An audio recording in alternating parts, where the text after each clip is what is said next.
الحمدللہ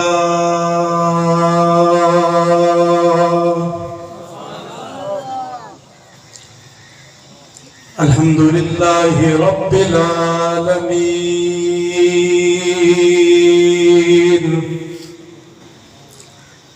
والعاقبۃ للمتقین والصلاة والسلام علی سید الرسل وخاتم الأنبياء والمرسلين أما بعد فأعوذ بالله من الشيطان الرجيم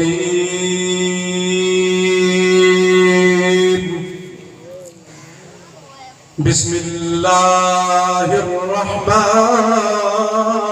الرحيم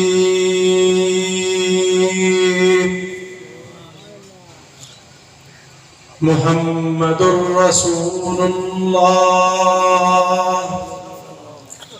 والذين معه أشداء على الكفار رحماء بينهم تراهم ركعا سجدا يبتغون فضلا من الله ورضوانا سيماهم في وجوههم من أثر السجود صدق الله وصدقنا رسوله النبي الأمي الكريم ونحن على ذلك لمن الشاهدين والشاكرين والحمد لله رب العالمين اللهم صل على سيدنا ومولانا محمد وعلى آل سيدنا ومولانا محمد وبارك وسلم وصل عليه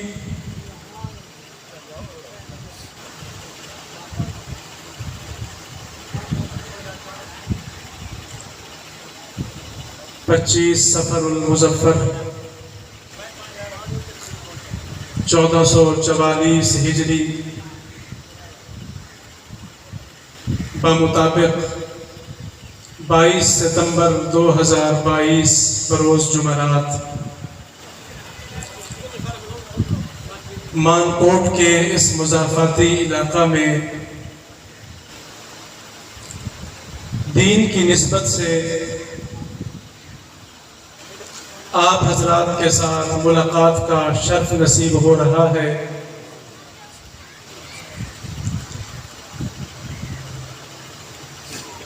میرے برادر مکرم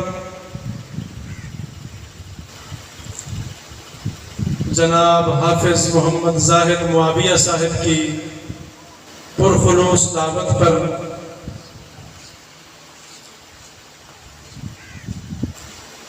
اللہ جل شانہ نے اس عظیم الشان کانفرنس کے توسط سے آپ تمام مسلمان بھائیوں کے ساتھ آپ کی زیارت اور آپ کی ملاقات کا شرف اللہ نے مجھے بخشا ہے۔ خالق لم یزل میری اور آپ کی یہ دین کی نسبت سے ہونے والی ملاقات اللہ رب العزت اپنی بارگاہ میں قبول فرمائے۔ آمین۔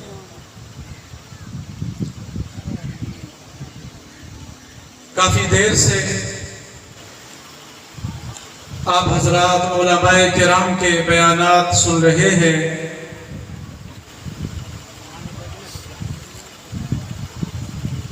اور میرے بعد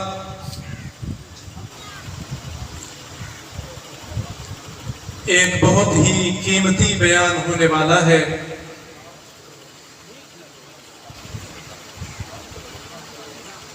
میں مبارکباد پیش کرتا ہوں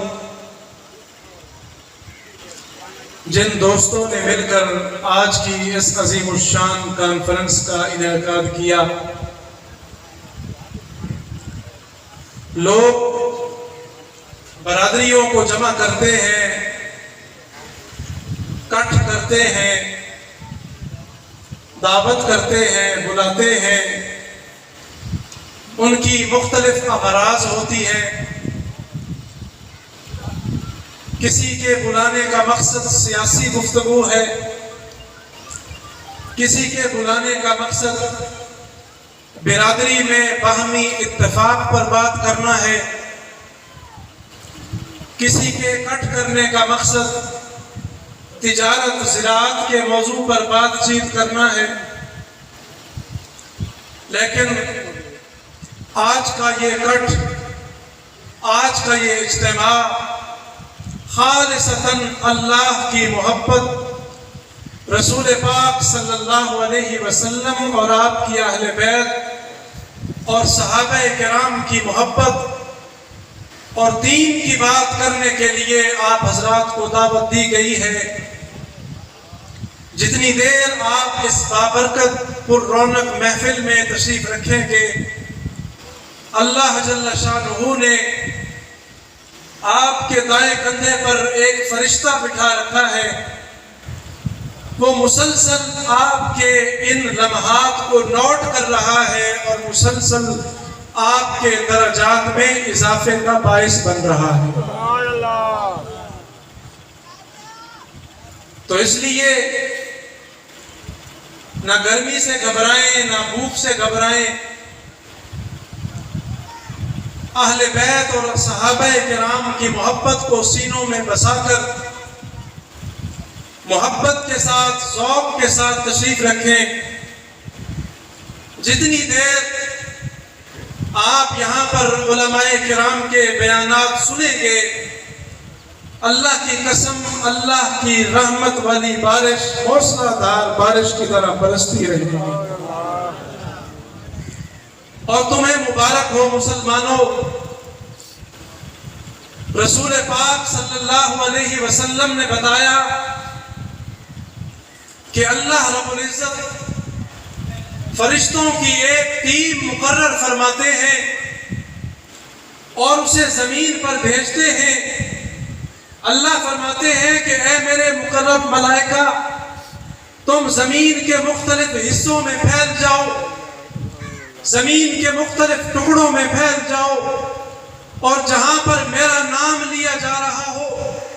جہاں پر رسول اللہ صلی اللہ علیہ وسلم کی عظمت اور شان کے ڈنکے بج رہے ہوں، جہاں اہل بیت کا تذکرہ کیا جا رہا ہو، جہاں صحابہ کرام کی بات کی جا رہی ہو، جہاں پر صدیق اکبر کی عظمت کی بات کی جا رہی ہو، جہاں پر عمر فاروق کا نام لیا جا رہا ہو، جس زمین کے ٹکڑے پر عثمان غنی کا تذکرہ کیا جا رہا ہو، جس زمین کے حصے پر حیدر کرار، شیر خدا، علی المرتضیٰ کا تذکرہ کیا جا رہا ہو، جس زمین کے مقدس ٹکڑے پر مسلمان جمع ہو کر جناب امیر معاویہ کے تذکرے کر رہے ہو، جس زمین کے مبارک ٹکڑے پر حسنین کریمین کی بات کی جا رہی ہو، اے میرے ملائکہ، تم اس ٹکڑے پہ جا کے بیٹھ جانا،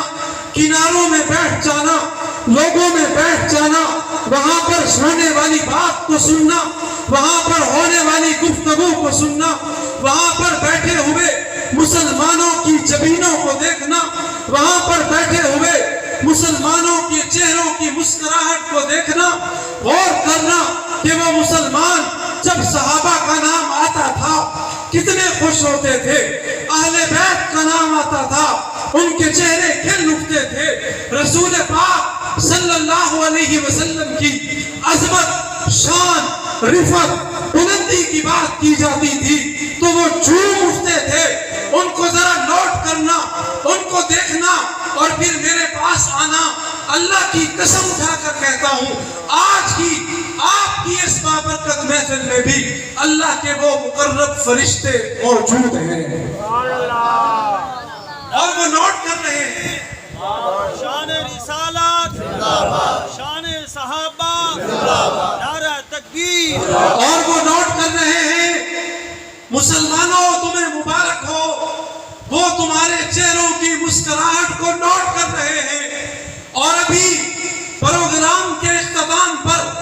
اللہ کے پاک فرشتے اللہ کی بارگاہ میں پہنچنے والے ہیں۔ اللہ پوچھیں گے اے میرے ملائکہ، تم مان کوٹ کے مضافاتی علاقے میں گئے، سلار کے علاقے میں گئے، تم نے ایک دینی پروگرام میں شرکت کی، تم نے مومنین کو دیکھا، مسلمانوں کو دیکھا، وہ عشق رسول میں، عشق صحابہ میں، عشق اہل بیت میں وہ وہاں پر موجود تھے، گفتگو ہو رہی تھی، خطاب سن رہے تھے۔ میرے فرشتوں بتاؤ ان مسلمان بھائیوں کے بارے میں تم کیا کہتے ہو جو دین کی مجلس سن رہے تھے، ان کے بارے میں تمہارا کیا خیال ہے؟ اللہ فرماتے ہیں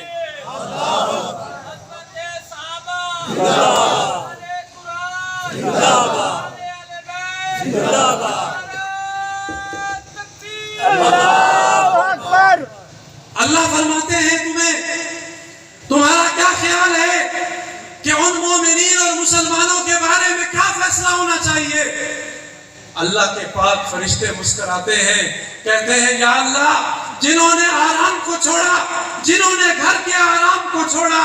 گرمی نہیں دیکھی، بھوک نہیں دیکھی، سفر نہیں دیکھا، تیرے محبوب کی محبت میں، اہل بیت کی محبت میں، حسنین کریمین کے عشق میں، امیر معاویہ کی عظمت اور محبت میں، گرمی میں، مشقت میں آ کر بیٹھے، یا اللہ ان کے بارے میں تو جنت کا فیصلہ ہونا چاہیے۔ اللہ فرماتے ہیں فرشتوں گواہ ہو جاؤ، جن جن مسلمانوں کی تم زیارت کر کے آئے ہو، میں رب ان کو جنت کا سرٹیفکیٹ جاری کر دیتا ہوں۔ آج ہمیں جنت کا سرٹیفکیٹ ملنے والا ہے، جنت کا ہمیں ٹکٹ ملنے والا ہے۔ اہل بیت کی محبت میں آنے والوں، صحابہ کی محبت کو دل میں بسانے والوں، رسول اللہ کو خاتم النبیین تسلیم کرنے والوں، آج اللہ رب العزت تمہاری سابقہ زندگی میں جتنے گناہ ہوئے ان کو مٹا کر نیکیوں میں بدلنے والا ہے، تمہارے درجات میں اضافہ کرنے والا ہے۔ اور اللہ کی قسم، اگر یہ اہل بیت اور صحابہ اور رسول اللہ کی محبت کو صحیح معنوں میں ہم دل میں بسا کر اس دنیا سے رخصت ہو جائیں گے، اللہ رب العزت ہماری جنت کو بھی، ہماری قبر کو بھی روشن کر دے گا اور آخرت میں ہمیں جنت عطا فرمائے گا انشاءاللہ۔ اللہ کی قسم، وہ ذات بڑی مہربان ہے، وہ ذات بڑی کریم ہے، وہ ذات دل دیکھتی ہے کہ اس کے دل میں میری کتنی محبت ہے، اس کے دل میں رسول اللہ کی کتنی محبت ہے۔ اللہ کی قسم، اگر کوئی شخص یہ کہتا ہے کہ میری رسول اللہ کے ساتھ بھی محبت ہے، میری صحابہ کے ساتھ بھی محبت ہے، اور میں اہل بیت کی محبت کو نہیں مانتا، اللہ کی قسم قیامت کی صبح ہو جائے، قیامت کے بعد حساب و کتاب ہو جائے، جنت والے جنت میں چلے جائیں گے، جس کے دل میں حب علی نہیں، جس کے دل میں حب حسین نہیں، جس کے دل میں حب حسن نہیں، جس کے دل میں حب امیر معاویہ نہیں، جہنم میں الٹا تو لٹک سکتا ہے، جنت کا دروازہ نہیں دیکھ سکتا، کبھی نہیں دیکھ سکتا۔ اور اللہ رب العزت نے ان مبارک شخصیات کو جو شان، جو عظمت عطا فرمائی ہے، قرآن پاک تو رسول اللہ صلی اللہ علیہ وسلم کے اوپر نازل ہوا، اور اللہ رب العزت نے قرآن کی سینکڑوں آیات صحابہ اور اہل بیت کی عظمت اور شان کو بیان کرنے کے لیے اتار دی۔ آؤ، قرآن ہمیں بتاتا ہے کہ اللہ رب العزت نے تورات میں بھی صحابہ کا تذکرہ کیا ہے، انجیل میں بھی صحابہ کا تذکرہ کیا ہے۔ اللہ رب العزت نے سابقہ انبیاء کو بتایا کہ تمہارے بعد میں خاتم النبیین جناب محمد الرسول اللہ صلی اللہ علیہ وسلم کو اس دنیا میں بھیجوں گا، اور ان کو ایک جماعت دوں گا جو صحابہ کرام ہوں گے، اور آنے والی تمام نسلیں، آنے والے تمام مسلمان ان کی محبت کو دل میں بسا کر جنت کا ٹکٹ حاصل کریں گے۔ سب صحابہ، 1.25 لاکھ صحابہ جنتی ہیں، کہو بے شک۔ تمام صحابہ بولو جنتی ہیں، اہل بیت جنتی ہیں۔ مومن کی دو آنکھیں، ایک آنکھ صحابہ اور دوسری آنکھ اہل بیت۔ جس طرح انسان کی ایک آنکھ نہ ہو وہ کانا ہوتا ہے، اس میں عیب ہوتا ہے، جس کے دل میں حب علی بھی ہے، حب اہل بیت بھی ہے، اگر حب عمر نہیں ہے تو وہ کانا ہے۔ خدا کی قسم ہمارا ایمان مکمل نہیں ہو سکتا جب تک صحابہ کی محبت کو ہم سینے میں نہیں سجاتے۔ اللہ رب العزت نے ان مبارک ہستیوں کو جو مقام عطا فرمایا، جو شان، رفعت اور بلندی عطا فرمائی، قیامت تک آنے والے مسلمان اس کا مقابلہ نہیں کر سکتے۔ صحابی کہتے ہیں اس شخص کو جس نے ایمان کے ساتھ رسول اکرم صلی اللہ علیہ وسلم کے ساتھ ملاقات کی ہو، وہ صحابی ہے۔ عمر بن عبدالعزیز رحمۃ اللہ علیہ تابعی ہیں۔ ان سے کسی نے کہا کہ حضرت یہ بتاؤ آپ کی شان اونچی ہے یا جناب امیر معاویہ رضی اللہ تعالیٰ عنہ کی شان اونچی ہے؟ پوچھا، سوال کیا۔ لوگ سوال کرتے ہیں۔ عمر بن عبدالعزیز کا جواب سنیے اور اسے اپنے دل میں بسائیے اور اپنے ایمان کا حصہ بنائیے۔ عمر بن عبدالعزیز رحمت اللہ علیہ وہ شخص ہے جس نے دنیا میں ایسا عدل کیا کہ اس کی مثال قیامت تک نہیں ملی۔ عمر بن عبدالعزیز رحمت اللہ علیہ کے زمانے میں ایک شخص نے دوسرے کو کہا کہ آپ کی بکری کو بھیڑیا کھا گیا، درندہ جنگلی جانور آپ کی بکری کو، ملو میرے ساتھ، ملو ذرا، محبت میں بولو ذرا، کھا گیا ہے۔ اس شخص نے کہا دو باتیں ہو سکتی ہیں،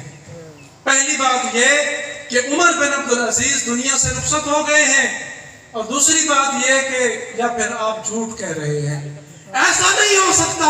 کہ عمر بن عبدالعزیز جیسا عادل بادشاہ اس دنیا میں موجود ہو اور کسی بھیڑیے کو یہ جرأت ہو کہ وہ کسی کی ناحق بکری کو کھا لے۔ ایسا عادل بادشاہ، تابعی، جس کو اللہ نے اتنی بڑی بادشاہت عطا فرمائی، اتنا بڑا تقوی اور زہد عطا فرمایا، سنیے، فرمانے لگے کہ تو میری شان کی بات کرتا ہے، میرے مقام کو امیر معاویہ کی عظمت اور شان سے ملانے کی کوشش کرتا ہے۔ سن، امیر معاویہ نے جس گھوڑے پر سفر کر کے جہاد میں شرکت کی اور اس جہاد میں شرکت کی وجہ سے گھوڑے نے زمین پر سم مارے، پاؤں مارے اور اس سے خاک اڑی اور گھوڑے کے نتنوں میں گئی، اس کے ناک میں داخل ہوئی، فرمایا کہ میری عظمت اور میری شان تو اس گھوڑے کی ناک میں جو خاک ہے اس کے برابر نہیں ہو سکتی۔ تو امیر معاویہ کی عظمت کی بات کرتا ہے۔ آپ دیکھیے کہ ان کے دل میں صحابہ کی محبت کتنی تھی، آپ دیکھیے کہ ان کے دل میں شان اور عظمت اور رفعت اور بلندی کتنی تھی۔ وہ صحابہ کرام کے بارے میں کتنے اچھے خیالات رکھتے تھے، اور قیامت تک آنے والا ہر شخص جو عالم بھی ہو، مفتی بھی ہو، محدث بھی ہو، مبلغ بھی ہو، مدرس بھی ہو، شب بیدار بھی ہو، تہجد گزار بھی ہو، لیکن وہ کسی صحابی کے طلبوں کے ساتھ جو مٹی لگی ہوئی ہے اس کا مقابلہ بھی نہیں کر سکتا، کیونکہ صحابی بنتا ہی وہ ہے جس نے رسول اللہ صلی اللہ علیہ وسلم کے چہرہ انور کی زیارت کی ہو اور ان پر ایمان لایا ہو اور ان کے ساتھ ملاقات کی ہو اور اسی ایمان کو سینے میں بسا کر اس دنیا سے گیا ہو۔ اللہ رب العزت نے صحابہ کرام کو بڑی شان عطا فرمائی۔ رسول پاک صلی اللہ علیہ وسلم نے ارشاد فرمایا، اصحابی کالنجوم فبأیہم اقتدیتم اہتدیتم، کہ میرے صحابہ ستاروں کی مانند ہیں، تم ان میں سے جس کی بھی اتباع کرو گے فلاح پا جاؤ گے۔ اور انہی صحابہ کرام میں ایک ستارہ، چمکتا ہوا اسلام کا ستارہ علی المرتضیٰ ہے، اور بے شک